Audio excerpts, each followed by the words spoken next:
share with us how VA works hand in hand with private doctors and providers to meet veterans' specialty care needs throughout the VA community care program. Data show that veterans like and want community care, just as they like and want their VA healthcare system. Polling has shown that Americans want veterans to be able to access shorter wait times and drive times to get their health care. Through the Mission Act, Congress has closed the gap that was crippling the delivery of care by the VA and oftentimes leaving veterans behind, stuck in line, and waiting for an appointment. This was especially true for specialty care. By virtue of being in the community, these providers are closer to veterans and their homes than a brick-and-mortar VA facility. That can mean shorter wait times and drive times for veterans. Through the Mission Act, the VA Community Care Program created new opportunities for more resources than ever to serve veterans. Veterans enjoy shorter wait times and drive times for specialty care appointments because VA is allowed to cover specialty care in the community. Veterans have more specialty care through VA because of community care, not less. Three key indicators today and on the horizon show that the VA will continue to rely on providers in the community to meet the moment for specialty care for veterans. First, demand will increase for all specialty care needs as more women use the VA for health care. By 2040, the VA estimates that women will make up 18% of all veterans. More women veterans means not just an increase in female-specific care, but an increase in specialty care services overall. Second, VA's workforce challenges mirror those of the healthcare industry as a whole. There is a national shortage of healthcare professionals, especially for physicians and nurses.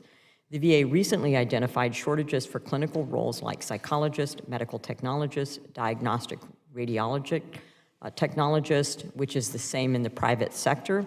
And this is true across all VA facilities, even though this committee and the Veterans Affairs Committee has increased pay to providers within the VA healthcare system.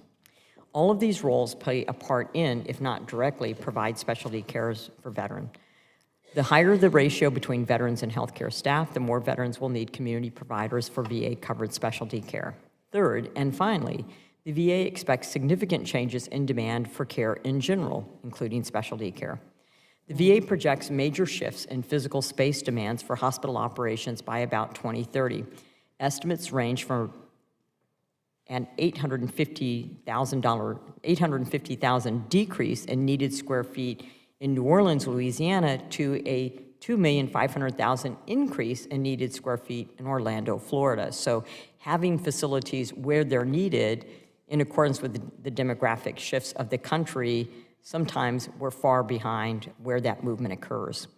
These are but two of the many estimates projecting dramatic increases and decreases in demand for physical space across the country. And one of the reasons we introduced the Chip-In Act in this committee, as well as increases for funding infrastructure within the VA. The VA also projects highly variable demand in different facilities across different types of care. I hope you'll bear with me as I explain the numbers which paint a compelling picture of the veterans' healthcare needs. The VA expects a 50% growth nationwide in outpatient, primary, and specialty care combined.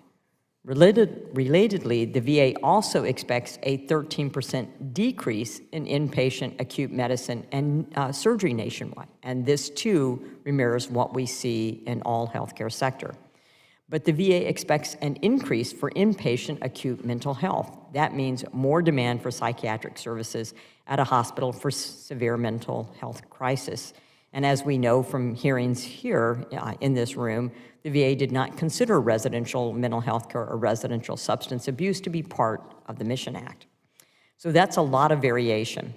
Even within these numbers, the VA expects significant differences in demand from region to region. For example, with inpatient acute mental health care, the VA projects a 6% decrease nationally in demand for inpatient acute mental health.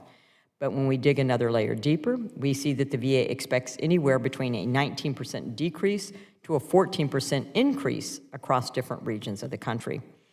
I care deeply about mental health resources for veterans, and I know that the VA will continue to provide valuable in-house care to veterans who need it. But with so many variables, the VA cannot expect in-house care alone to meet different demands from different communities. Veterans need inpatient mental health care when they need it and when they're in crisis. Veterans need specialty care when they need it.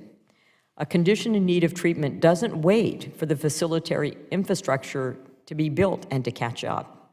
And as a physician, I know this reality firsthand. And a veteran should not wait for treatment when community providers are already available to meet a need. To best serve veterans, the VA should pursue whatever gets quality care to veterans when they need it. The VA serves all veterans when it opens the door to community providers equipped to care for veterans at the right time, at the right place, with the right treatment. As a 24-year Army veteran and physician, I'm focused on working in lockstep with the administration to ensure that this happens. The future of veterans' health care depends on it. I now yield to Ranking Member Brownlee for any opening remarks she may have. Thank you, Chairwoman Miller-Meeks. At the outset of today's hearing, I'd like to set the scene a bit by describing the situation in which veterans and the VA currently find themselves. First, veterans across the country are losing access to VA health care due to numerous actions taken by the Trump administration. Why is this happening? With each passing day, VA is becoming a less and less desirable place to work. Upon taking office, President Trump ordered a government-wide hiring freeze. The haphazard implementation at VA meant that essential occupations initially were not exempted from the freeze. Job offers for key employees who were already in the onboarding process were rescinded, then reinstated, a flip-flopping that led many would-be hires to run the other way. Less than a month after that, VA terminated nearly 2,400 probationary employees. While some have since been rehired, they may be terminated again after pending lawsuits have resolved. Many opted not to return after being offered their jobs back. Then, as a result of the Trump administration's returning to office policy, tens of thousands of VA employees who had been hired into fully remote positions were directed to report to offices that were ill-equipped and ill-suited to accommodate them, with little consideration for the effect it would have on their productivity or the quality of care delivery. We heard a week ago that while VA is no longer planning to pursue a large-scale reduction in force, or RIF, it still anticipates losing nearly 30,000 employees by September 30th. That's about 6% of VA's overall workforce. This is happening through DRP, the Deferred Resignation Buyout Program, and VERA, the Voluntary Early Retirement Authority, as well as employees choosing to resign or retire without any incentives. As this chart shows, behind me here, as of May 31st, 2025, nearly 22,000 employees had separated from the Veterans Health Administration. While about half have been replaced as a whole, VHA has lost 10,310 more employees than it had hired so far this fiscal year. The Secretary has repeatedly claimed that veterans will not lose access to health care as a result of the department's ongoing restructuring process. Maybe you're thinking that these losses are mostly non-essential occupations at VHA, but that is just simply not true. Losses of essential frontline employees are occurring at VA medical facilities nationwide. The second chart shows VHA is currently operating at a loss of nearly 3,000 mission-critical employees since the start of this fiscal year. This is after making significant gains in the overall number of frontline employees during the same period last fiscal year. Those new hires were helping VA deliver record numbers of appointments and serve the influx of new enrollees that are coming into VA as a result of the PACT Act. Where are the losses of essential employees most significant? Custodial workers, food service workers, nurses, physicians, social workers, employees that VA medical facilities simply cannot do without. At the CBOC that serves my constituents in Ventura, California, 7 out of 12 mental health providers have left. This is driving up wait times for mental health appointments. As of Friday, the new patient wait time for a mental health appointment was 101 days. Now, maybe you're thinking to yourself, those veterans are eligible for community care. And while that is true, they need VA staff to coordinate their care in the community. And as this chart refers to, shows that we are down more than 1,147 medical support assistants nationwide since the start of the fiscal year. Those are the staff who help veterans find community providers and schedule their appointments. It doesn't matter that so-called mission-critical VHA staff were not eligible for the DRP and VERA separation incentives. They are leaving anyway because VA has become a toxic, unpredictable, and hostile place to work. We are kidding ourselves if we think no RIF is the end of it and that the loss of employees will stop at 30,000 folks. These losses will continue to grow. As long as VA's workforce continues to suffer, all aspects of VA care, including community care, will suffer. Second, on July 4th, President Trump signed the One Big Beautiful Betrayal Bill into law. By most analysis, this law and its $1 trillion cut to Medicaid will have a wide-ranging impact on the healthcare landscape in the United States. Researchers at the University of North Carolina have identified 338 rural hospitals that are already at risk for closure. Future loss of Medicaid coverage will elevate the risk of financial distress for hospitals, long-term care facilities, and other providers, further reducing veterans' access to care. We cannot have a conversation about specialty care in the community without acknowledging both the strain that is currently being placed on VA's healthcare system and the strain that is about to be placed on non-VA providers. We should be shoring up VA care and making sure that there is capacity in the community when veterans need specialty care in the community. Instead, under this administration, we are seeing a chaotic approach to delivering veterans health care that undercuts VA's internal capacity, shifts more and more care to the community, and leaves veterans and VA employees in the lurch. Insisting that those actions will not impact veterans' health care does not make it so.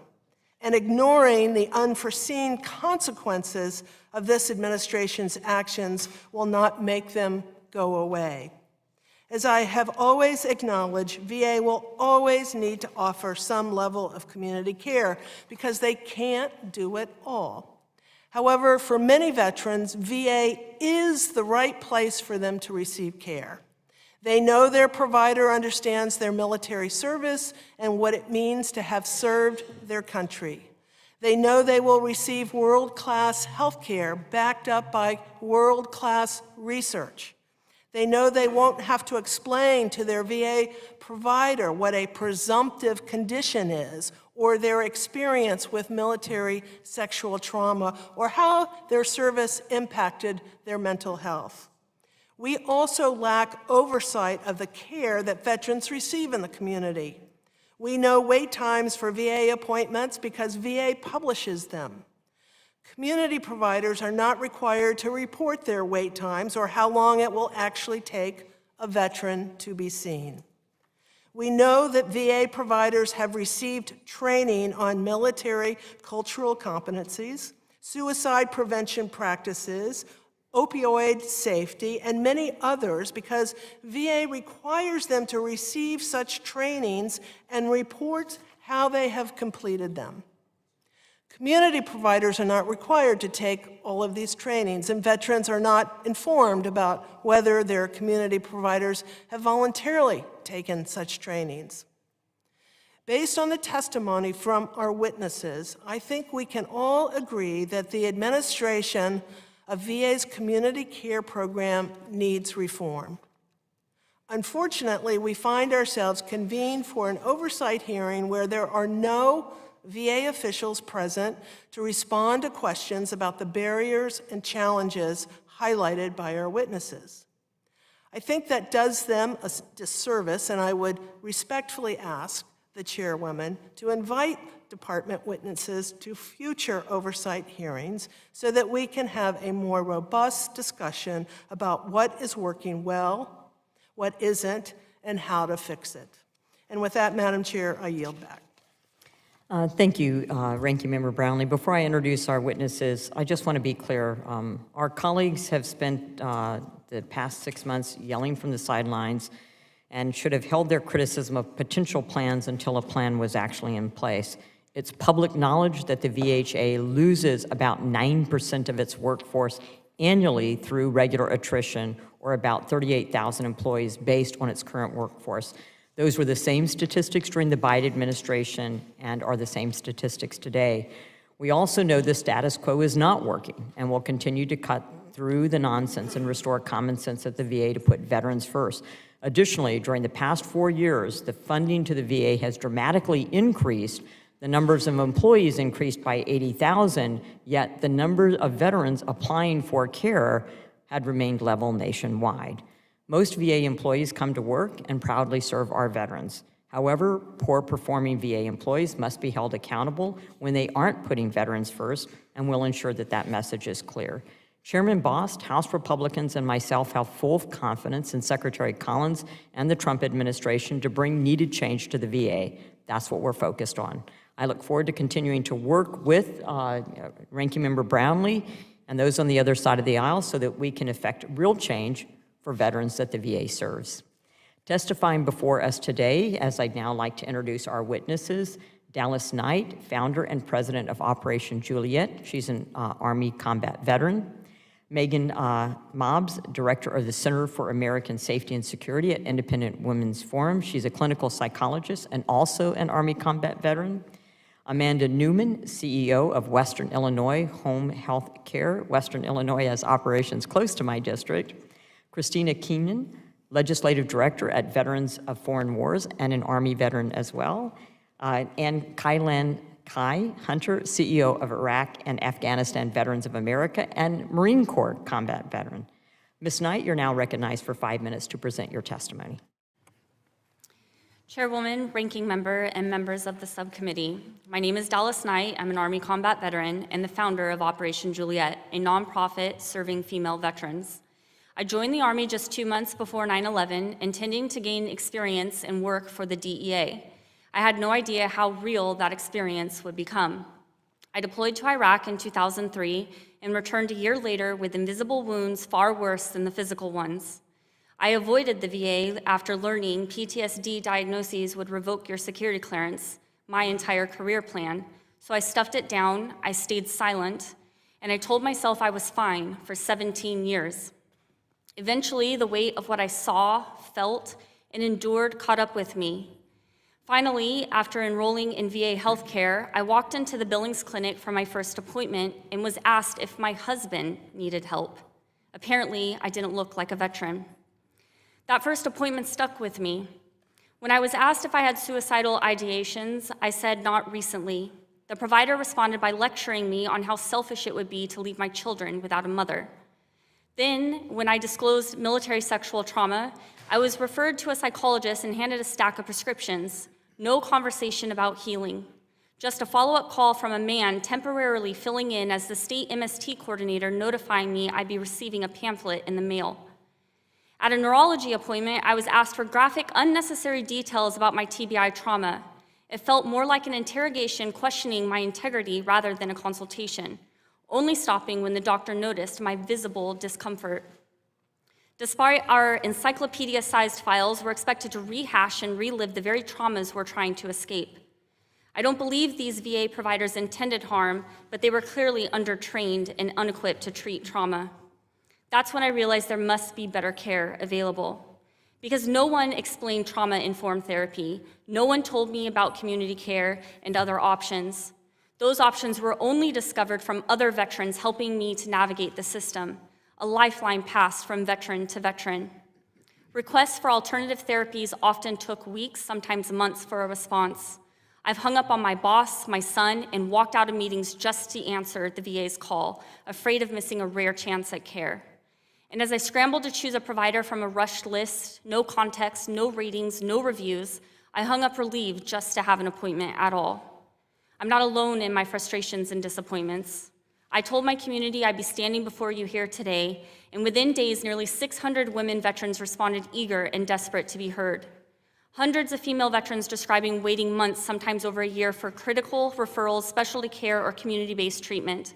These delays often compounded existing mental and physical health issues, leaving veterans to suffer in silence. Veterans living in rural or underserved areas detailed the near impossibility of accessing timely and appropriate care. Many faced multi-hour drives, limited provider options, and a lack of female clinicians or trauma-informed specialists. For these women, geographic isolation added another barrier to healing, making community care feel like a broken promise. Veterans who bravely disclosed histories of military sexual trauma shared disturbing accounts of re-traumatization within the VA system. Common themes included being forced to recount trauma repeatedly, being assigned male providers despite requests for female clinicians, and being denied or delayed access to mental health support. The lack of MST-sensitive pathways reflects a systemic failure to prioritize survivor safety and dignity. I have hundreds of stories, but only 5 minutes to speak, so I ask that you take the time to read their stories that I've submitted to you. But there's one story that I carry most heavily with me today. Lynessa Van Kirk was born February 21st, 1989. Army MP sergeant, daughter, sister, friend, hero. I never met Lynessa, but I know her through her mother, now living every parent's worst nightmare. Lynessa served her country with honor. She asked for help repeatedly, but she was denied, delayed, ignored, and even sexually assaulted at a VA inpatient treatment facility. The VA failed her repeatedly. And on April 30th, 2022, at just 33 years old, Lynessa died from the long-term effects of untreated PTSD and trauma, left in a hospital bed with hematomas, liver failure, and no more chances. So today, I'm not just asking you to hear me. I'm asking you to hear all of us. Hear the hundreds of women who have come forward. Hear Lynessa. Female veterans are not invisible. We are not dramatic or broken. We are warriors, leaders, and we are asking boldly, urgently, for a system that sees us, hears us, and serves us with dignity. Thank you for your time. Thank you, Ms. Knights. Ms. Mobbs, you're now recognized for 5 minutes to present your testimony. Chairwoman Miller-Meeks, Ranking Member Brownlee, and members of the subcommittee, thank you for the opportunity to testify today. My name is Dr. Meaghan Mobbs, and I'm the Director for the Center of American Safety and Security at Independent Women. I'm a combat veteran, former Army officer, and clinical psychologist who specialized in trauma, transition stress, and post-military reintegration. I trained in the VA system and currently teach through the Veterans Mental Health Primary Care Training Initiative for the New York State Psychiatric Association, helping civilian physicians better recognize and treat veterans. I've been on all sides of this system: soldier, clinician, educator, and advocate. And I've walked beside fellow veterans struggling to navigate the very bureaucracy designed to serve them. In 2018, when President Trump signed the Bipartisan VA Mission Act, it was more than legislation. It was a solemn promise that what happened at the Phoenix VA, where veterans died waiting for care, would never happen again. The Community Care Program was created to fulfill that promise. It acknowledged that while the VA is indispensable, it is not omnipresent. And too often, bureaucracies stood where medical support should have. This program was never meant to be a replacement, but it was a direct response to institutional failure. It intended to put outcomes over promises and patients over paperwork. But we have not yet fulfilled that promise. And let me place it into some context. In 2001, the VA's hospital administration budget was $20.9 billion. At that time, we were tragically losing about 16.5 veterans a day to suicide. In 2024, after decades of war and exponential growth in funding, now approximately $121 billion, we're still losing 17.6 veterans a day to suicide. What faces us is not a funding problem, it's a function problem and a failure to adapt and decentralize to meet veterans where they are. veterans are still waiting weeks or driving hours for care they should receive promptly and locally. Medical decisions are too often driven by bureaucrats and not doctors. Community care was created to fix this. Today, it provides nearly 40% of all VA-delivered care, and it's working. Veterans use it, they're satisfied with it, especially in rural areas, it's become a lifeline. But instead of expanding it, some VA administrators have undermined it. We've heard the stories. Last year, a Portland VA official admitted they were intentionally keeping care in-house, even where referrals were warranted.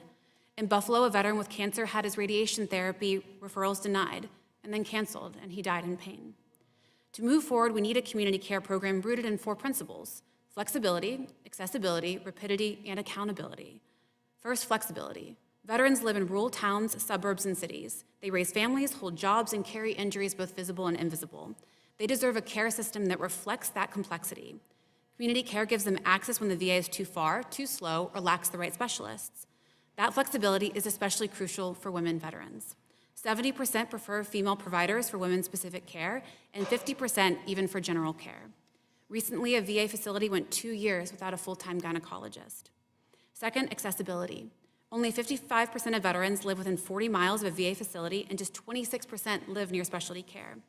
Community care reduces the physical and financial burden of long-distance travel, and that improves health outcomes and trust and adherence. With women expected to make up nearly 20% of the veteran population by 2040, many from minority backgrounds, we need a system that reflects today's demographics, not those from 50 years ago.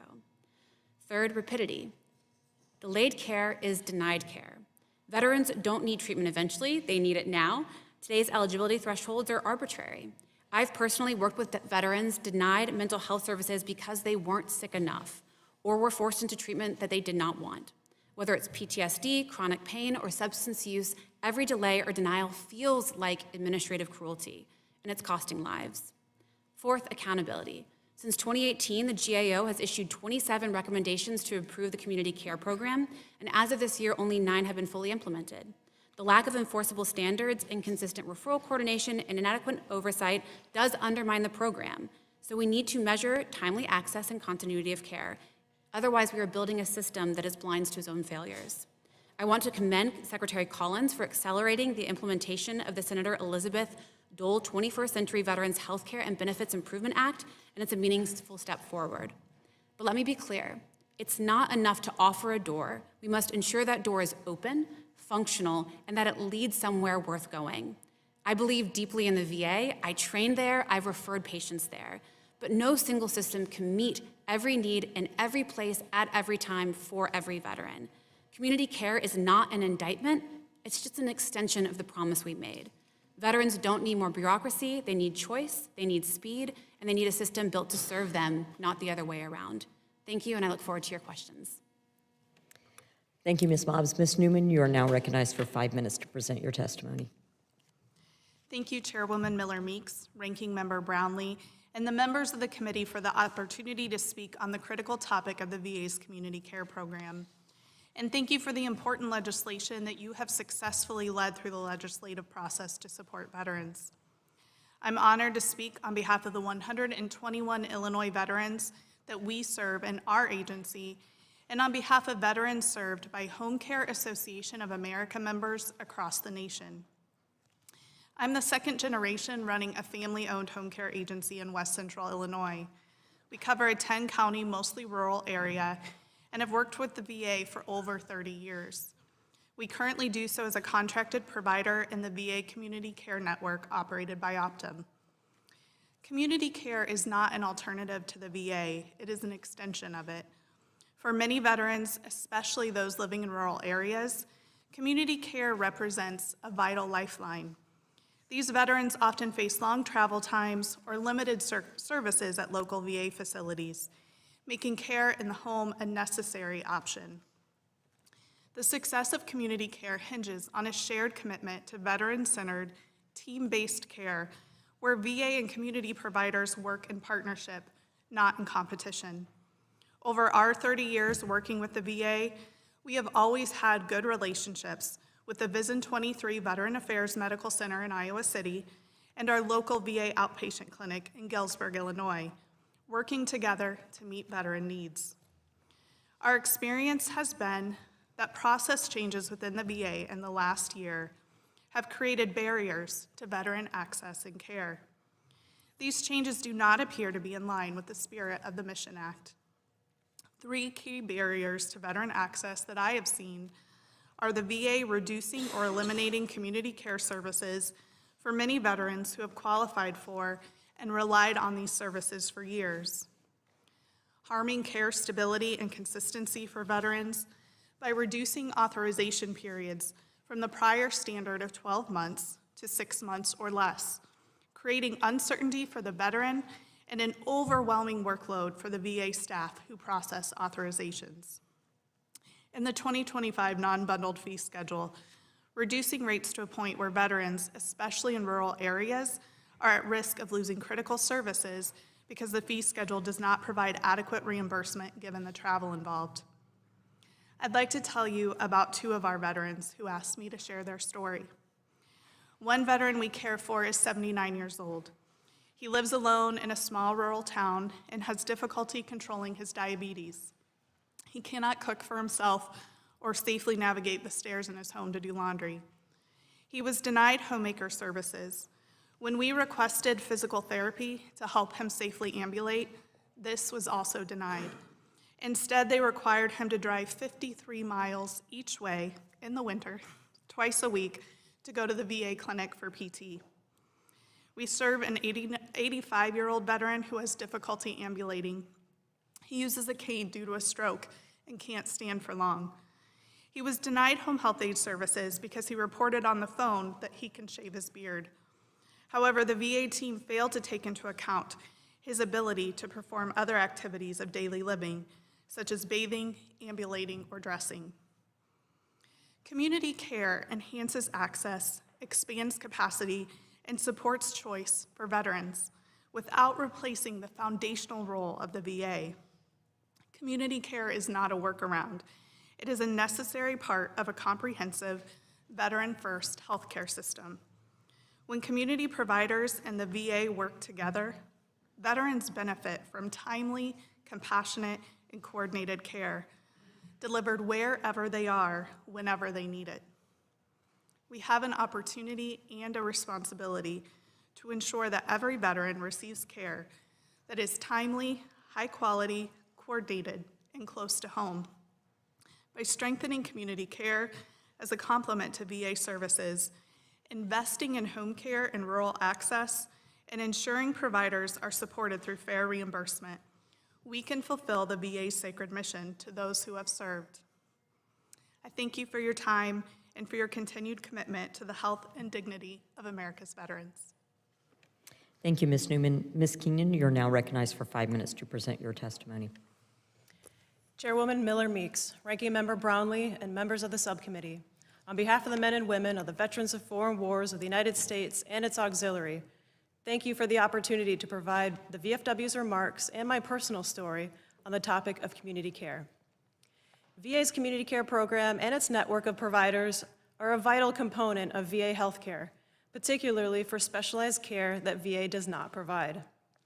Community providers are force multipliers, allowing VA to offer the world-class care that veterans prefer, while also ensuring they have access to a range of services when they need them. When used appropriately, community care can save lives and improve health outcomes.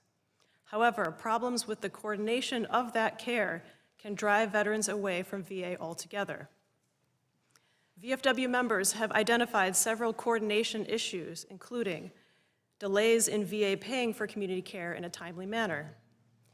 VA referrals can also be unclear, especially understanding the types of care that are authorized, including lab work and procedures. Scheduling appointments for community care is also a reported point of confusion for our members. Not every VA medical center informs veterans when they have the option to use community care, nor when the veteran should set up the appointments and if and when VA will schedule them. I have personally experienced these issues, as nearly all of my women's-specific care has been in the community. The first time I had a mammogram, it took VA 6 months to pay the $700 bill. I had to call both VA and the community provider several times and began receiving collections notices until the bill was paid. I have also used community care for maternity care, a type of specialized care that VA does not provide at all through its direct care. The coordination of that care has been a source of frustration and stress at times. I actually had a pregnancy last year, which sadly ended in miscarriage. My VA maternity care coordinator twice received incorrect information from my community provider and called me to ask me why I was trying to terminate my pregnancy.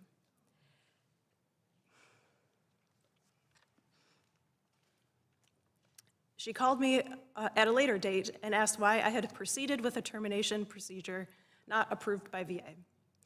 In both instances, I had to tell her that her information was incorrect and then explain and re-explain that my pregnancy had not been viable.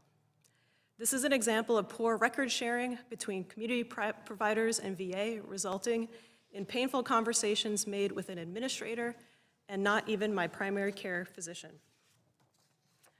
I'm currently using VA-coordinated maternity care again, as I became pregnant this spring and have successfully made it into my second trimester.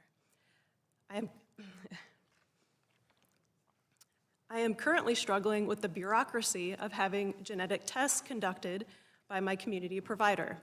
Because of my age, the provider finds them especially necessary. After exchanging several secure messages with VA about billing codes, I was told that 2 of the tests should be covered by VA, but that I should also confirm with the lab, likely LabCorp, to verify with them that the tests are indeed covered by VA's insurance provider, Optum. This does not feel like VA has approved these tests if I have to discuss the billing codes myself with the non-VA provider, a subject with which I have no familiarity. If I accept a test that VA does not cover, that could be thousands of dollars that I have to pay out of pocket. Despite these and other coordination issues mentioned in my written statements, I am very happy with the quality of care that I've received in the community, and I like that I have had the choice of my providers. We must find ways to improve the coordination of community care. The VFW supports Chairman Boss' HR 740, the Veterans Access Act of 2025, as it represents a critical step forward in enhancing access to community care for veterans. Additional legislative measures should also be considered to address the issues that I and VFW members have mentioned. While veterans consistently report to us that they prefer direct care at VA, when needed, community care should be coordinated appropriately and not create additional bureaucratic frustrations for veterans. Chairwoman Miller-Meeks, Ranking Member Brownlee, this concludes my testimony. I'm prepared to take any questions you or the subcommittee members may have. Thank you. Thank you, Ms. Keenan. Ms. Hunter, you're now recognized for 5 minutes to present your testimony. Chairwoman Miller-Meeks, Ranking Member Brownlee, and members of the committee, thank you for the opportunity to testify today. I am the CEO of Iraq and Afghanistan Veterans of America, but I'm also a public policy researcher and a service-connected disabled veteran who utilizes VA services. I am honored to represent the post-9/11 veteran community. This is a diverse population with unique healthcare needs, which includes illnesses and injuries that are a result of cumulative and compound exposures, latent impacts of blast-related injuries, and the interaction of several physical and mental health care issues. Community care is a vital part of overall veterans' healthcare, but especially as we consider rising costs, we need to be clear that the evidence does not bear out that community care is a meaningful replacement for all direct VA care. For a detailed discussion of the research underlying this, I ask that you please reference my written testimony that has been submitted for the record. Community care does play a critical role for some patients, and this is most evident for veterans who live in rural or remote areas, for whom it would be time prohibitive to travel for direct care, or for those who need specialty care that has a narrow focus or serves a small population, and it would not be efficient or effective for the VA to maintain these services. However, the evidence is also clear that VA direct care provides better health outcomes for the majority of veterans. First, direct care does have lower wait times than community care. And wait times are not about convenience or hassle, but about health and well-being. Prolonged wait times are associated with deteriorating health outcomes among multiple dimensions. And when compared to community care, direct care has markedly better health outcomes, such as a significantly lower post-surgical 28-day mortality rate, lower hospital readmission rates, and quicker hospitalization return to work rates. And for our most vulnerable veterans, the disparity of outcomes is even more stark. For suicide rates, veterans who receive community care have a 25% higher suicide rate than those enrolled in VA direct mental health care. And too many of our post-9/11 veterans are falling into this category. VA direct care also has more positive outcomes related to toxic screenings for veterans with compound exposures, which include environmental toxins, traumatic brain injuries, acute injuries, and mental health conditions. Evidence from PAST Act implementation, a process many of our veterans have benefited from, shows that VA direct care providers were able to identify exposure-related illnesses at a faster and more accurate rate than community care providers. And VA direct care doesn't just provide better patient outcomes, it provides cost savings to the US government. In side-by-side comparisons with community care, VA patients have a 24% year-over-year primary and preventative care cost savings. More contributing to the cost savings, veterans receiving direct care experience 43% fewer hospitalizations, 58% fewer days when they were in a hospital, and 43% outpatient surgical procedures. And as more patients are being seen by the VA, we will see more cost savings. Between fiscal years 2023 and 2024, the VA saw 14 million additional episodes of care. This upward trend is indicative of both the expanded population that is seeking VA care and the conditions most common in post-9/11 veterans that require well-coordinated and integrated care. Which leads to the fact that the VA is unique in its ability to coordinate care between primary and specialty care providers through its patient-aligned care teams. This reduces the burden on the veteran for scheduling and managing their own care and ensures that veterans do not receive unnecessary medical treatment. Many recent studies have found that community care providers too frequently administered high-cost and medically unnecessary procedures to veterans without coordinating with their care teams, thereby exposing veterans to unnecessary treatment without medical benefit. VA-run community-based outpatient clinics also provide a necessary direct care service in many areas that there is not one of the 170 VA medical centers. These should be expanded upon and invested in at this time. In my written testimony, I detail the importance of investing in CBOCs in 4 key areas that align with the VSO independent budget recommendations. By focusing on targeted expansions and improvements, CBOCs can more fully realize their designated purpose. Community care is best used when originally intended, to meet the needs of those patients in rural and remote areas and for particular specialty care. But for the majority of veterans' healthcare needs, the evidence presented just indicates that VA care is better care. Thank you, and I look forward to your questions.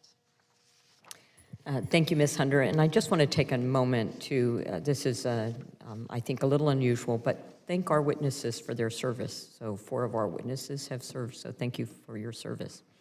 As is my typical practice, I'll reserve my time until all of the members have had a chance to ask their questions. I now recognize Ranking Member Brownlee for 5 minutes for any questions she may have. Thank you, Madam Chair, and I too want to thank all of you for your service to our nation's veterans. We appreciate it very, very much. Dr. Hunter, I appreciate that in your testimony you highlighted the importance of military cultural competency and training.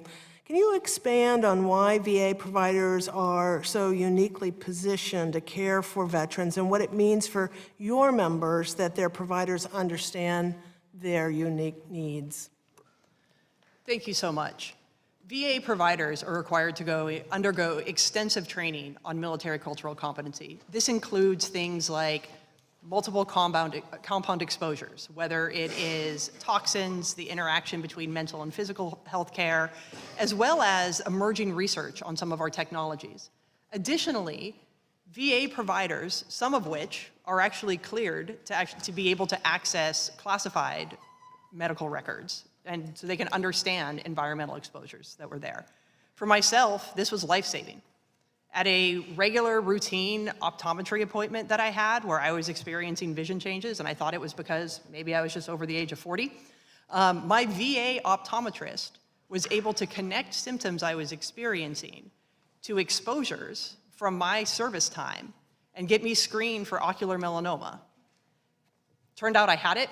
We caught it super early at this case, but in every single community care optometry appointment I had, not once had I been asked about my time in military service, where might I have been, the type of exposures that I would have seen.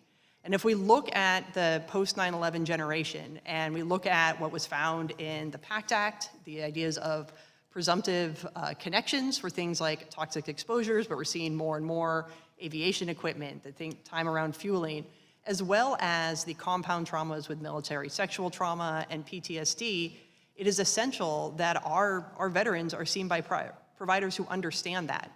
And in the community, while the Mission Act says they should have training, we actually have no idea what sort of training they're getting. We don't have oversight on that in a real and meaningful way, the way we do have oversight on the types of training that VA providers have.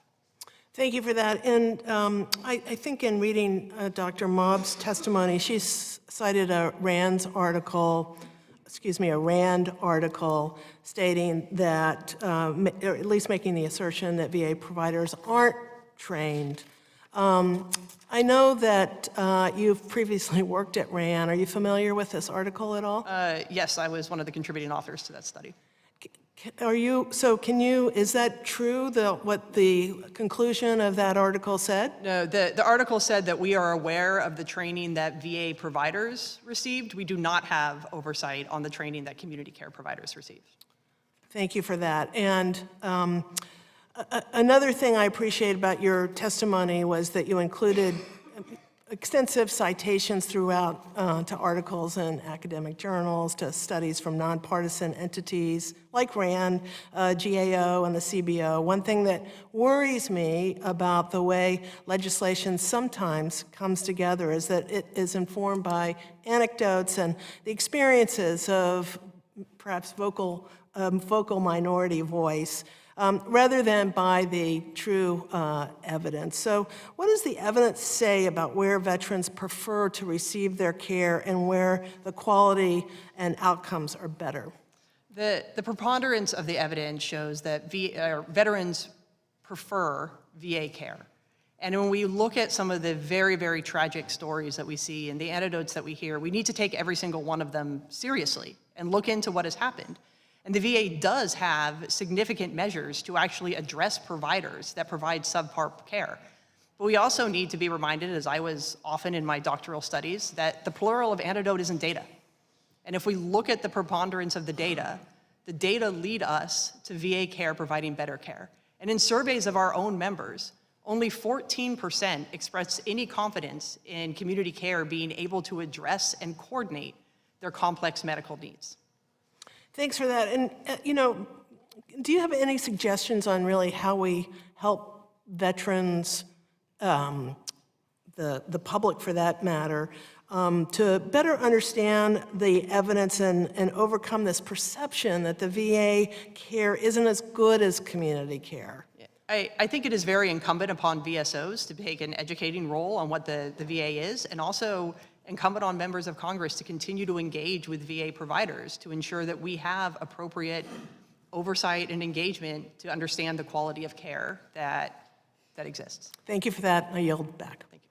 And thank you, Ranking Member Brownlee. I now recognize Dr. Murphy for 5 minutes for any questions he may have. Thank you, Madam Chairman, and thank each of you for your service and the work that you're doing to try to make our care for our veterans as best as possible, regardless of where it comes from. I wish this was not an either-or kind of situation. This needs to be a yes and situation, because the VA cannot handle all the health care that it needs to handle for our veterans, period. There are not the resources, some of which is negligence on the behalf of the medical education system of the United States. We simply don't have the doctors. But it just kind of hurts me that people want to say, this is better, that is better, and against one care or the other. So, Dr. Hunter, since you brought it up, you don't mind, I'm going to ask you about your ocular melanoma.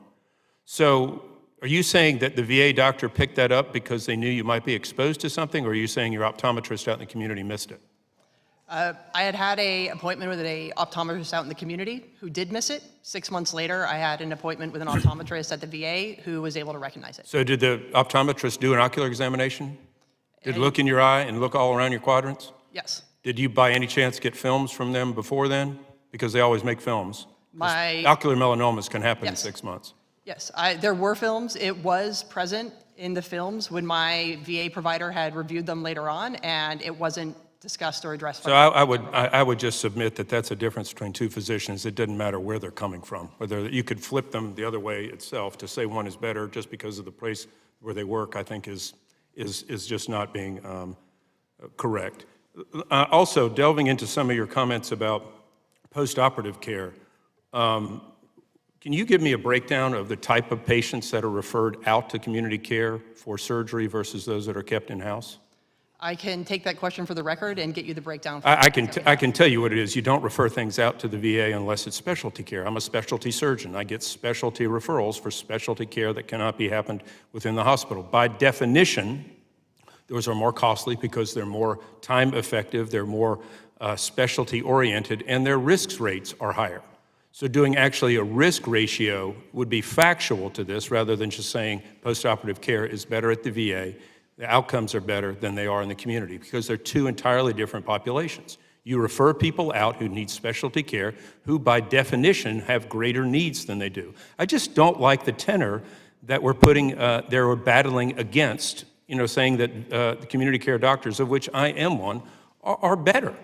Are worse. I don't think that's fair. That's not fair to our veterans. Then what are you saying to them? Anybody who gets referred out, well, we're sending you out for inferior care? That's not fair. I don't think that is fair. Ms. Knight, let me ask you this, and there are questions about, which has bothered me since I've been on this committee, about our electronic medical record, which I think is just derelict in the VA through how many administrations that we've been going through. I still can't. I had a patient last week who was a VA, and I said, did you bring your records? And he said, no, they said you'd have them. Of course, they never sent them, and I can't get access to them. Can you explain to me how just the community care has helped you to access more or less, given you more or less access to VA-covered health care? I have more options. I live in Montana, the biggest city in Montana at 150,000 people, so it's quite small, actually. And there are not a lot of providers, let alone specialty providers from within the VA. I see a chiropractor and an acupuncturist to help with my chronic migraines, of which neither are available within the VA. And as I've shared in my testimony, I've had pretty horrid stories and experiences within the VA and good experiences within the community. My chiropractor, who is a male, actually took the time to review what information was passed to him from the VA with my referral and asked me on my preference on whether or not I wanted a man or a woman physician, which was the first time I've ever been asked as a proactive manner on my preference given my military sexual trauma. So they're good experiences or bad experiences really probably within both systems? Absolutely. I would ask to just have more control and choice over where I want to go. As I also mentioned in my testimony, most times the gatekeeper within the VA calls and says, here's your list of providers, where do you want to go? And I feel like I'm on this ticking time bomb of making a decision while, momentarily taking a time out of my workplace, because it's usually Monday through Friday, 9 to 5. And in that effort, my typical question is, well, what's closest to me as a convenience for me? Not necessarily, are they man, are they woman, do they have good reviews, can I do research on them? I would ask to better understand what my options are so that I can make a more informed and educated decision for myself. Oh, thank you. Dr. Mobbs, it hurt my heart to hear that somebody in administration would withhold care because they wouldn't have the compassion, much less the medical competence to send somebody out to the community and withhold care. I hope that person, I don't want to say disciplined, I hope they got shown the door. Because what an absolute disservice it would be to whoever veteran, sadly enough, if they die in pain because they didn't get their radiation. That's horrible. That is a horrible story. Ms. Keenan, in your opinion, if you will, where does community care fit in? Am I already over? I'm sorry, I've been yakking too much. I apologize. I'll yield back. Thank you, Dr. Murphy. The chair now recognizes Dr. Morrison for 5 minutes for any questions you may have. Thank you very much, Madam Chair. I want to thank the witnesses for your testimony. Thank you for your service to our nation. And thank you for sharing your very personal stories today. That is not easy to do, and I know we're all grateful, so thank you for that. Today's hearing really touches on struggles and frustrations that are all too familiar to me as a physician. One of the reasons that compelled me to serve in Congress was my firsthand experience with how difficult navigating the healthcare system in our country can be at times. Patients and physicians have no shortage of exceedingly valid frustrations with navigating healthcare in the United States. A Gallup poll actually earlier this year found that 1 in 4 Americans ranked improving healthcare access and affordability as their highest priority, and over half of Americans ranked healthcare among their top 3 priorities for government leaders. There is no question that Americans are looking to their elected leaders to act on the issue of healthcare. The testimony from today's witnesses highlights the reality that, like the majority of their fellow Americans, far too many veterans are facing barriers that prevent them from accessing the health care we made a commitment to provide. They're asking Congress to make meaningful progress toward improving their quality of care and making sure we are delivering on the promises we made to those who have served our country. Today's hearing title includes right time, right place, and right treatment, and I could not agree more that pursuing improvements to healthcare at the VA does require considering time, place, and treatment. We should absolutely be evaluating whether veterans are receiving the care they need in a timely manner. We should absolutely be focusing on fostering, preserving the specialized care that research continuously demonstrates is critical to veteran health outcomes. We should absolutely be committed to reviewing cutting-edge scientific evidence and research to bring novel treatments to veterans without delay. However, if we attempt to pursue all of those goals without considering the present circumstances of the VA or preserving a commitment to evidence-based treatments and rigorous standards, then we cannot in good faith claim to be delivering on what veterans have asked of us. Losing an estimated 30,000 staff in less than 12 months will move veterans seeking direct VA care and coordinated community care away from the right time. Devastating Medicaid cuts from the so-called One Big Beautiful Bill that President Trump signed into law threaten rural hospitals and access to community care, costing veterans the potential right places across areas that needed them most. And I worry that if we aren't vigilant, the pace at which community care funds are growing will strain VA research and direct care that is indispensable to getting to the right treatment. So, Dr. Hunter, with that in mind, in your testimony, you emphasize the importance of following the data. What does the data tell us about how to improve access to timely, quality care at the VA? Thank you so much for that. And we share your concern and commitment for having the right care at the right time. The biggest thing that the data are telling us is the importance of investing in the patient-centered care teams that exist. Far too often, these care teams are cut out of the loop. They are often sometimes the first employees to get cut or deemed non-essential. And what we know is that they are the most essential.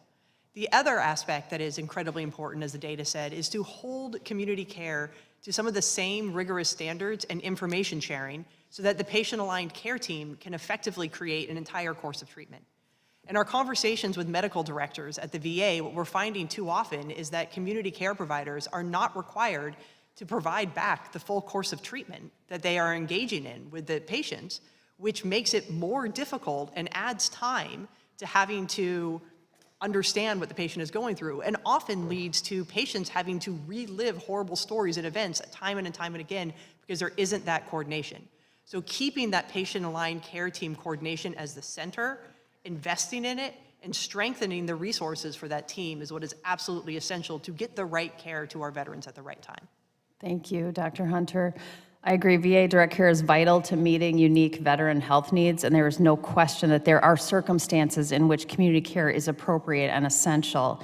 But this committee can't claim a serious commitment to either while advancing legislation and co-signing leadership decisions that undermine VA's stability and capacity to deliver on its core missions. Thank you, Madam Chair. With that, I yield back. Thank you. The chair now recognizes Representative King-Hines for 5 minutes. First of all, thank you to all of you for appearing before us today. Thank you for your service. And I just have to say, man, go women power, because just phenomenal women appearing before this committee. I come from the Northern Marianas, where access to service is very limited. We don't have a CBOC, and I think people are going to get sick of me saying that because I'm going to say it over and over again until we actually do get access to care, which is why,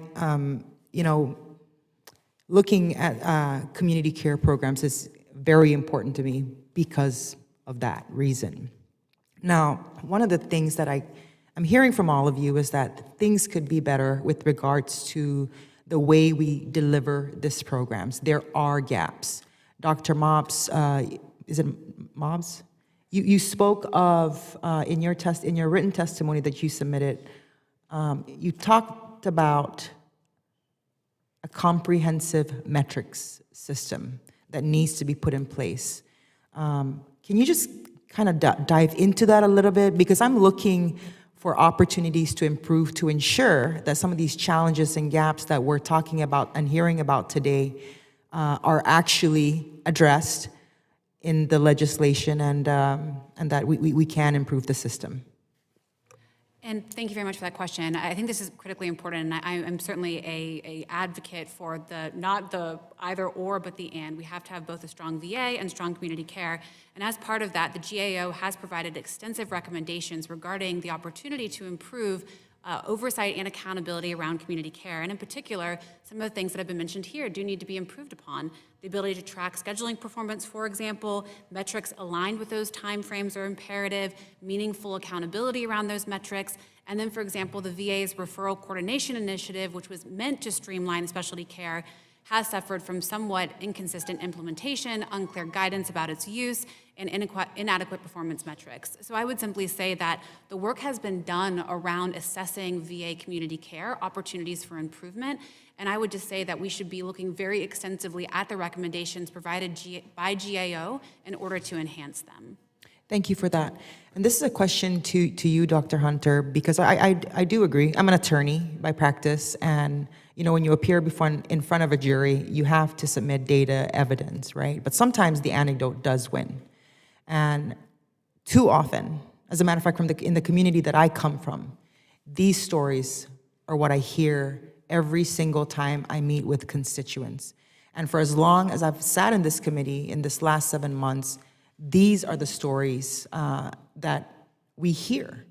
And so, you spoke of some of the gaps to include accessibility to record keeping and being able to have a more seamless process whereby there's a little bit more accountability with regards to the program itself.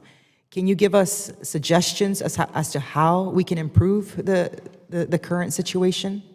Thank you so much for that, because again, we understand that this isn't a either or. That's not how this should be characterized. It's a yes and, but we really need to improve the coordination side of community care so it is held to some of the same standards that VA care is. And so if we're thinking about the coordination piece, there are a few things that can be done. One is there needs to be some more deliberate looking into some of the VA modernization and the enterprise systems that are being rolled out.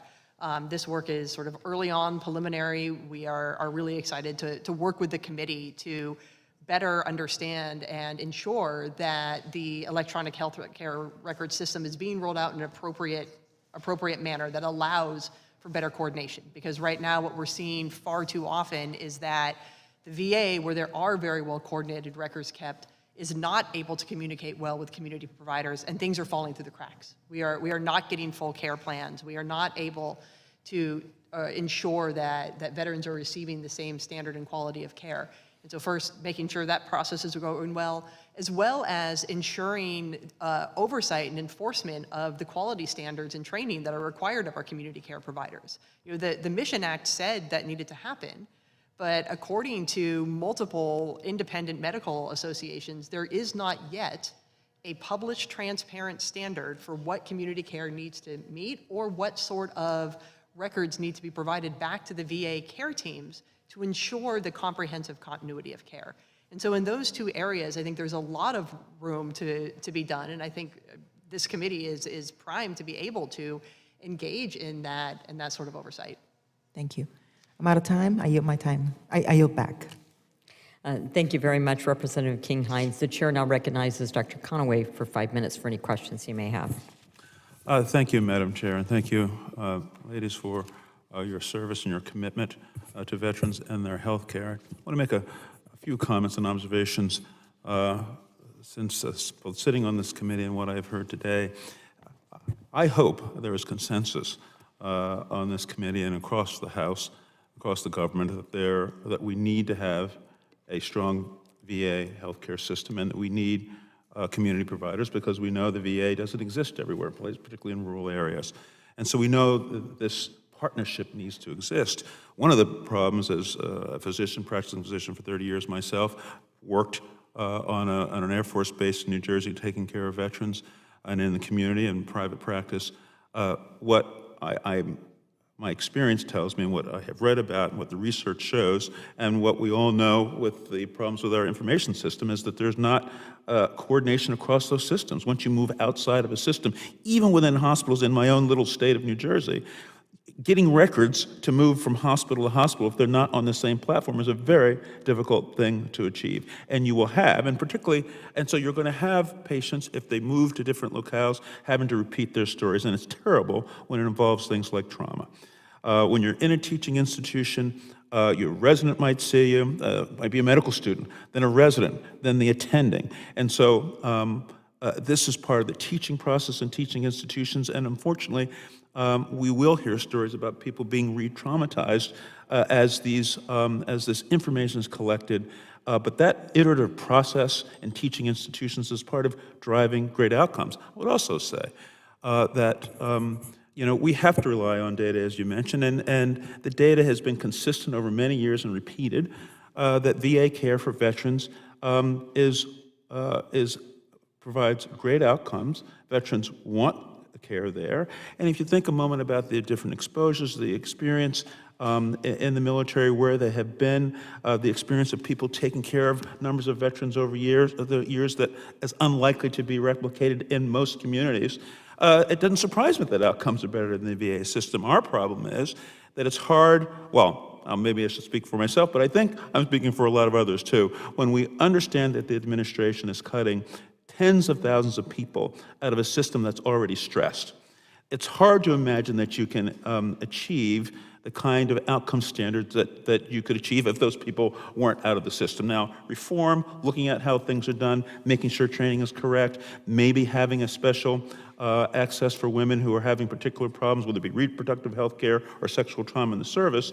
Those things are important to put in a system. I think you're more likely to get that in the VA than very often you're in the community, by the way, because of the sensitivities in the VA system for this. I suspect, and as I look at the numbers we have about the people who have been who are leaving the service now, as I look at the numbers, 2/3 of them are clinical staff, physicians, nurses, support staff. And so if we were to decide to bring in or try to recruit more women to deal with sexual trauma in the service, I can't imagine how that wouldn't be decried as a DEI program within the government. You can't even recognize women who've served, honorably overseas because it's, recognizing women, and never mind people of color. So I want to ask this question of you, Ms. Newman, because you work in a rural area, and we know now that there are a number of studies that are coming out showing that these Medicaid cuts are going to be particularly devastating in rural areas where Medicaid might make up 40 to 50% of the revenue. We heard 338 hospitals at risk. You live, and others on this panel live and get care in rural areas. Can you describe how the loss of hospitals in the community is going to impact access to care, the access that we know veterans need? Thank you for the question. Yes, I do live in a rural area. In my particular area, we already have lost access to hospitals. We are an independent home care agency, and these cuts are not going to, in particular, impact our agency. But our people in our area, they're already used to traveling to receive care. Just reclaiming my time because I'm running out of time. And thank you for that. I think it is, it's obvious that if hospitals close, there's going to be an access to care problem. I asked Secretary Collins at a hearing just like this one about whether or not cuts to Medicare and food assistance is going to impact veterans. He says, I don't foresee that happening. Now it's happened. And we know, as a result of that big ugly bill, that we're going to see really quite devastating dislocation across the land, and particularly in rural areas, and also impacting veterans. And that's a shame, given the commitment this country needs to keep to our veteran community. Thank you, Madam Chair. I yield back. Thank you, Dr. Conaway. The chair now recognizes Representative Sherfilis McCormick for 5 minutes for any questions she may have. Thank you so much, Chairwoman, and thank you so much for your testimony. It's truly an honor to be here listening to your testimony. I do have a background in home health also. I am second generation, and I kind of miss being in there and finding solutions to these problems. And I do believe also that community care is imperative to serving our veterans. However, we do need to have bipartisan legislation that can help us fill in those gaps. So I was very delighted when I heard what Dr. Hunter was talking about, the need for standardization as far as to make sure that we have accessibility, but also communicating what is going on with the community care doctors, specifically getting on-time or real-time information for our patients, which even in the private side and community care, we're still trying to get up to date. So I wanted to talk to Dr. Hunter a little bit more about that. What recommendations would you put in place so we can actually bridge that gap, specifically when it comes to community care and our veterans' offices? Thank you so much for that question. As we said, we know community care is vital, but we know there needs to be better direct communication so that patients are receiving that same quality, integrated, coordinated VA care that leads to better outcomes. And so if we look at recommendations that can improve this, one is having the same types of care standards that are required for community care providers as for VA healthcare providers. This is seen very clearly in the mental health area, where when a patient is seen internally to VA direct care mental health providers are required to set a evidence-based course of care for that patient that hits very significant benchmarks that are there. When they're referred out to the community, they were referred out for a time-based episodes of care, so 6 months, 12 months, and then it's reevaluated.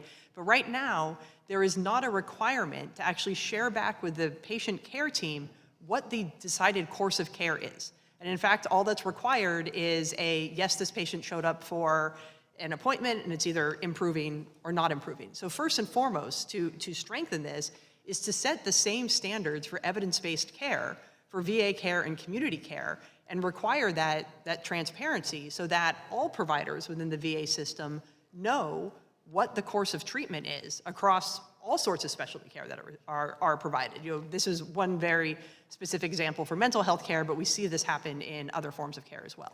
Now, you touched upon the problems that we're having with electronic medical records. My other subcommittee is technology modernization, and I really hope that we can have a joint hearing so we can be discussing this together. And so I know we already have strains in even getting the VA's system up to task and up to snuff. So I know it will be challenging for us to do that with community care. But do you have any recommendations that you can give us when it comes to electronic medical records? I think we do need to take a very close look at the current implementation of electronic health records within the VA. We know it is plagued with problems from the get-go. This is an area that I am new in this seat. I've been a CEO here for a month, but it is one of the things that I have really wanted to dive into to be able to provide those better recommendations to you all as to how we can effectively modernize the VA and create better synergies and more seamless communication between VA community care, and would love to work with your office to do just that.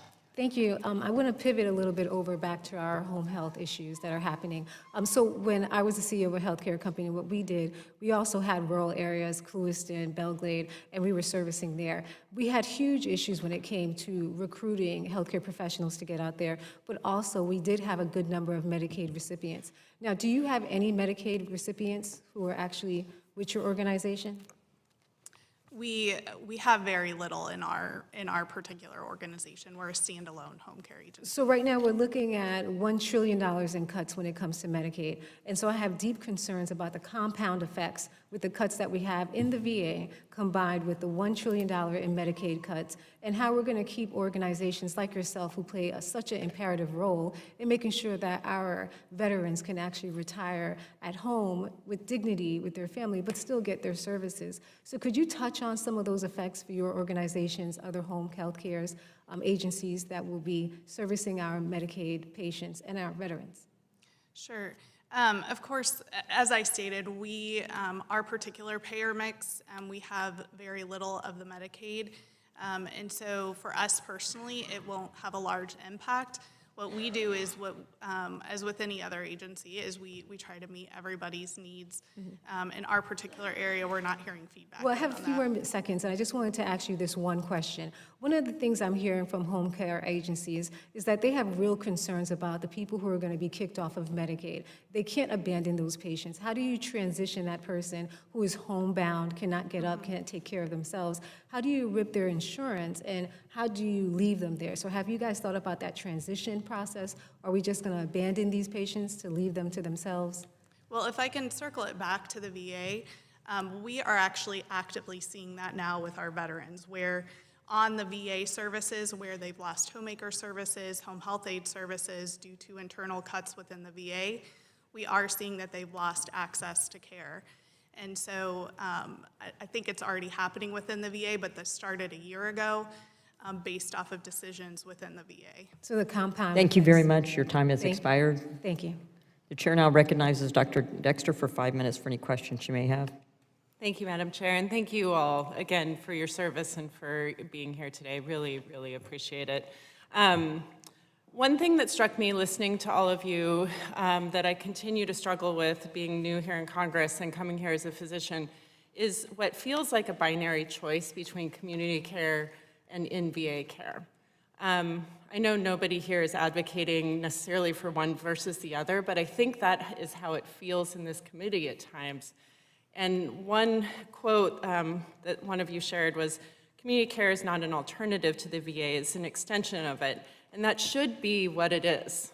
But it's not what it ends up being, because this is a fixed pie that when we take money out of the VA direct care services and get it out to the community, it is a loss from being able to build up the VA care to the quality that we know, Dr. Hunter, you spoke to. When we get it to our veterans, it's better quality care and they're more satisfied. The problem is, as Ms. Keenan and so many people have talked to, it's getting them that care and having them available or be able to get availability. So one thing that I'd like us to try to center, it's truly a bipartisan endeavor, I believe, is to get our veterans at the center of what we're trying to do and make sure that their needs and their access and quality are what drives our decisions, rather than protecting community care, protecting VA in district care. So Ms. Hunter and several of you have talked about the data, and I wonder what kind of data would be most compelling for you as a veteran, and so I'll start with you, Dr. Hunter. What would be the most compelling data for you as an advocate for veterans, especially our women veterans who are underserved in so many ways, but I don't want to be disproportionately focused on that. What would you want to see? What would help you make decisions about advocating for community care versus in the VA system care, direct care? Thank you so much for that question. When we look about where the compelling data is, I'll put my researcher hat on, I look at outcomes, right? And outcomes matter, and we know that patient-centered outcomes are better with VA care because of the coordination, which doesn't mean that community care can't get there, but the coordination needs to get there. And one thing you noted that I really want to touch on is some of the concerns that are coming from the fixed budget. And what we're seeing more and more is mandatory spending being directed towards mandatory spending for community care, which necessitates making cuts at the VA. And we're hearing from several VA providers that results in not being able to fill positions, not being able to actually hire the people they need to hire, which creates an unfortunate cycle of demonization of the VA, because we have lower morale, lower staff, which leads to longer wait times and sometimes worse outcomes. So again, centering the patient in the outcomes is absolutely essential there. And I think as we're looking at this and we're talking about choice in all of this, and choice is essential, but we need to ensure that we do not remove the ability of veterans to choose VA and to choose a provider at the VA as a one-stop shop for their care. No, I appreciate that. And so I think what I certainly am interested in working across the aisle and with this subcommittee on is centering how do we get the data that we need to make the decisions that really do deliver the quality, access, and service to our veterans that they deserve.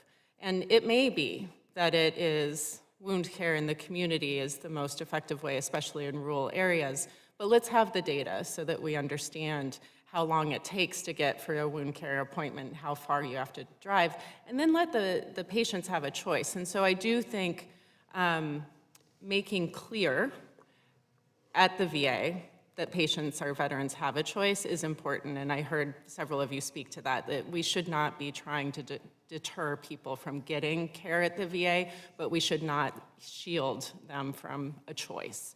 But making that choice tangible, and I hope that everyone on this committee can center that. I look forward to working with you all on how we get policy amendments, however it looks, so that we can get the right outcomes for our veterans. Because again, I don't want to be shielding Optum and TRICARE and trying to get them dollars. I want to get those dollars to the VA and to our veterans. Okay, thank you. With that, I yield back. Thank you very much, Dr. Dexter. The chair now recognizes herself for 5 minutes.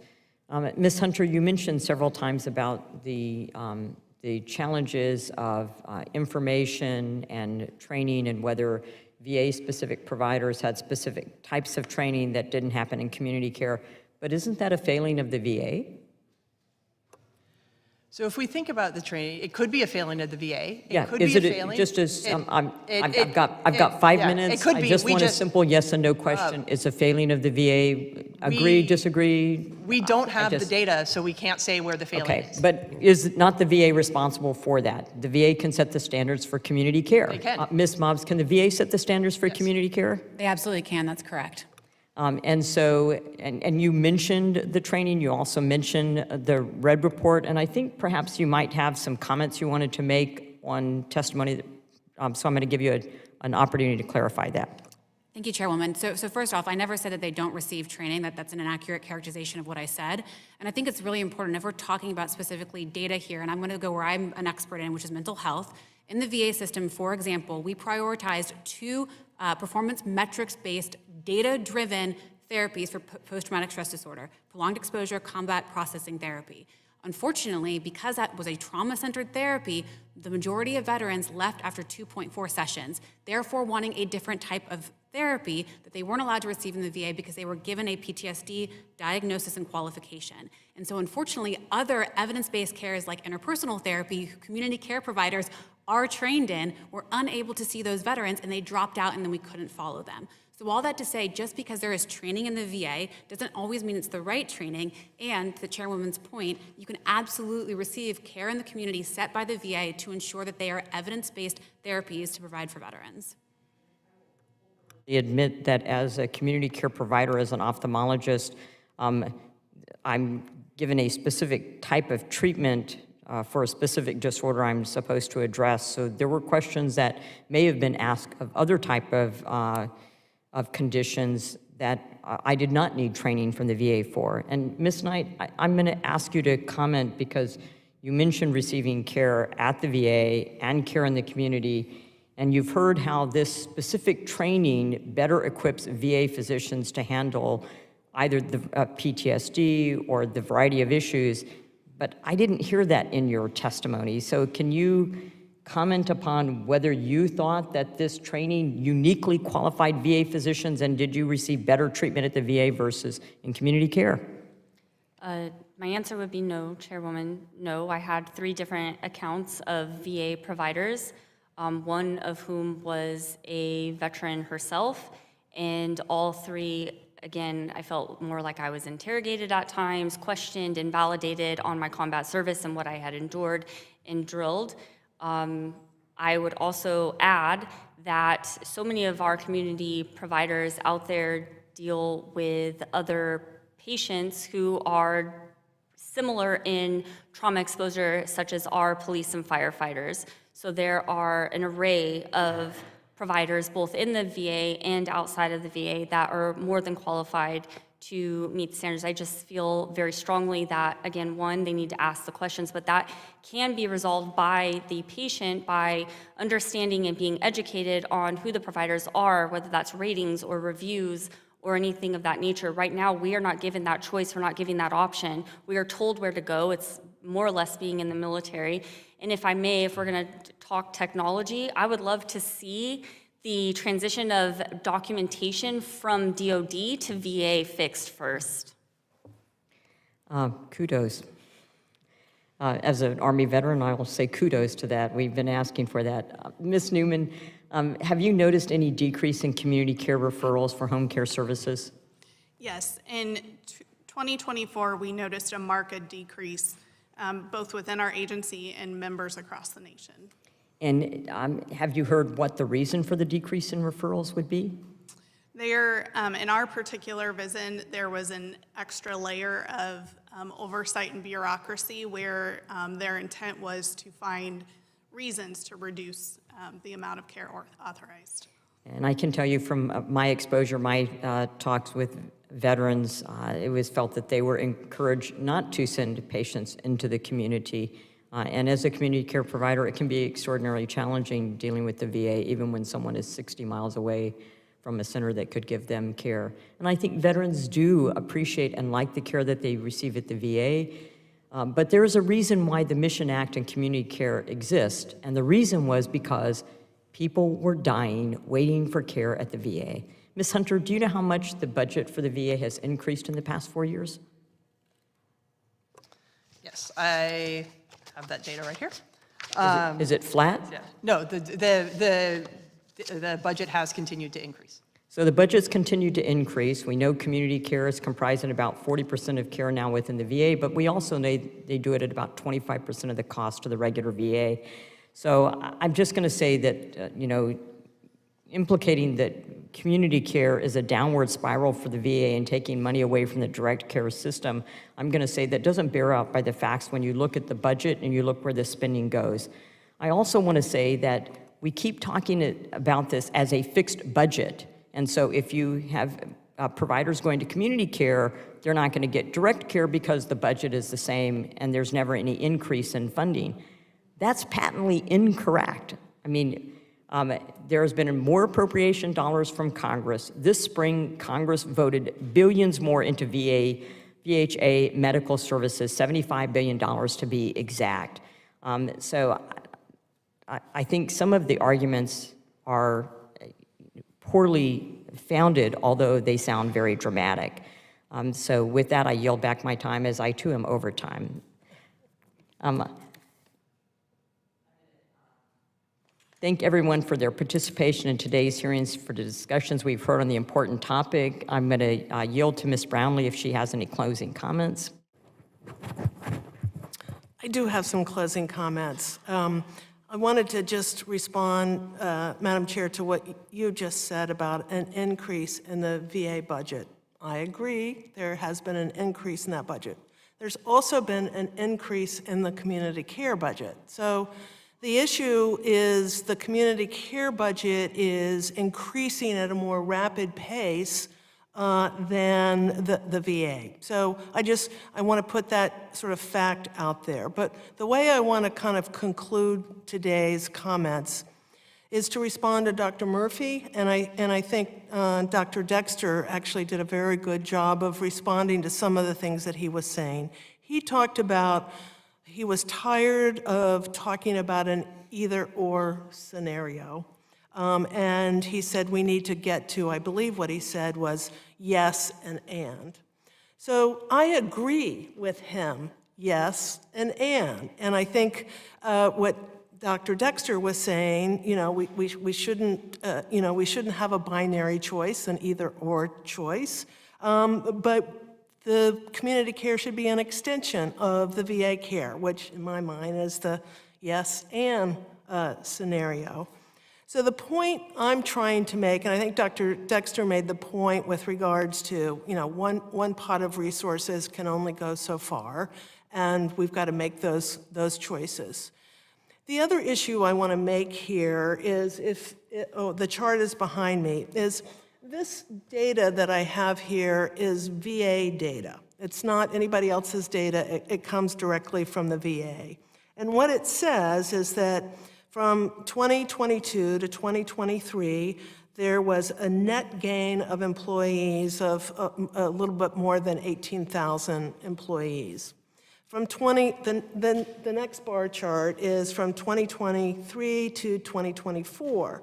The net gain for employees was almost 14,000 people, excuse me. The last bar chart here is 2024 to 2025. This shows that there's a net loss of a little over 10,000 employees. So what I see here is a trajectory going in a direction that's not going to be good relative to what quality care looks like at the VA. So I just believe that as the workforce at the VA continues to decline, I think as the data shows, and again, this is VA data, it will absolutely begin to limit the choice a veteran should have, whether they want to get their care at the VA or whether they want to get their care in the community. And we will get to a point, I'm not saying we're going to get there today or tomorrow, but we could get there to a point where a veteran will only have one choice, and that will be to go to the community for their care.